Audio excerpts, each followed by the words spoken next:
शेखपुरा जिले के बरबीघा विधानसभा के सबसे मजबूत उम्मीदवार मधुकर कुमार उर्फ डॉक्टर साहिब ने आज लोजपा के टिकट पर अपना नामांकन करवा लिया है।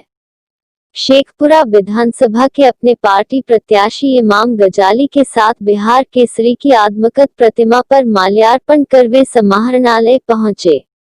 उनके साथ लोजपा के राष्ट्रीय उपाध्यक्ष और पूर्व सांसद सूरजभान सिंह भी शेखपुरा पहुंचे। चुनाव मैदान में हम पहली बार आए हैं। यूँ तो भारतीय जनता पार्टी की राजनीति भी हमने 23 साल किया है।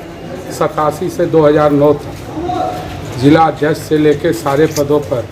फिर लगता है कि लोक जनशक्ति पार्टी के माध्यम से पुराने घर का भी सहयोग लोग के चुनाव को निकालेंगे।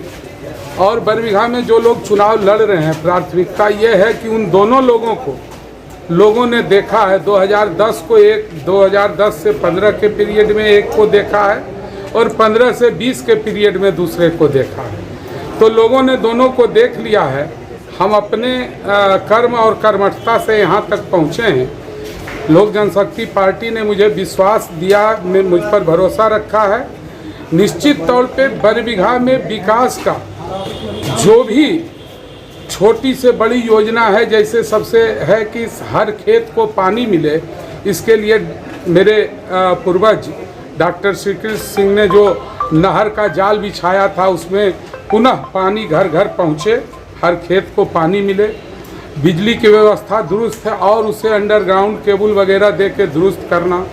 सघन आबादी वाले एरिए में जो न्यूनतम लोगों का है कि एक सेवक के रूप में जो संभव हुआ, वो उनको न्यूनतम सुविधा अभी उससे वो वंचित हैं, उनको सुविधा दिलाना, आपसी प्रेम भाव रखना, सद्भाव बनाए रखना, लोगों के बीच ये महसूस कराना कि हमने जिसको वोट दिया है वो मेरा सेवक है, वो मेरी चिंता है। बरबीघा के लोगों की एक चिंता है कि जब से प्रखंड बना आज तक प्रखंड नहीं है जी, क्या अनुमंडल के लिए आपके लिए प्रयास होगा चुनाव? हाँ, ये चुनावी मुद्दा है। निश्चित तौर पे अनुमंडल बरबीघा को बनना चाहिए, लेकिन उसके पहले एक मांग और पूरा करेंगे लोगों का कि मेहुस को पहले प्रखंड बनना चाहिए और उसके साथ बरबीघा को अनुमंडल बनना चाहिए।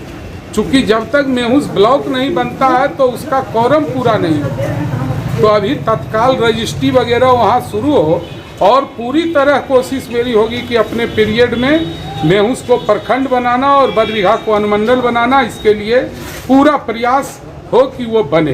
क्या मुद्दे होंगे? एनडीए से अलग होने के कारण कुछ प्रभाव पड़ेगा क्या? नहीं, कोई प्रभाव नहीं पड़ेगा। बिहार की राजनीति में हमारे जो राष्ट्रीय अध्यक्ष हैं, उनका जो विजन है, बिहार फर्स्ट, बिहारी फर्स्ट, नौजवान का देश है, नौजवान का राज्य है। लोगों ने सोच लिया है, पुरानी बातें रटी रटाई, उनका 15 साल, इनका 15 साल, ये सब जुमला से काम नहीं होगा। नया जोश है, नई उमंग है, नई दिशा की ओर राज्य की जनता चल चुकी है। नया विकल्प खोज रहा है, हर जगह बदलाव महसूस होगा। क्या लगता है बरबीघा में भी विकास रुका हुआ है? बरबीघा में तो विकास रुका हुआ है, वो तो जनता अपने इजहार में देख ही लिया है। लोग अभी जो स्थानीय विधायक हैं उनका स्थिति तो नहीं है इस माने कि विकास के लायक हैं लोग। प्रमुख मुद्दे आपके क्या होंगे?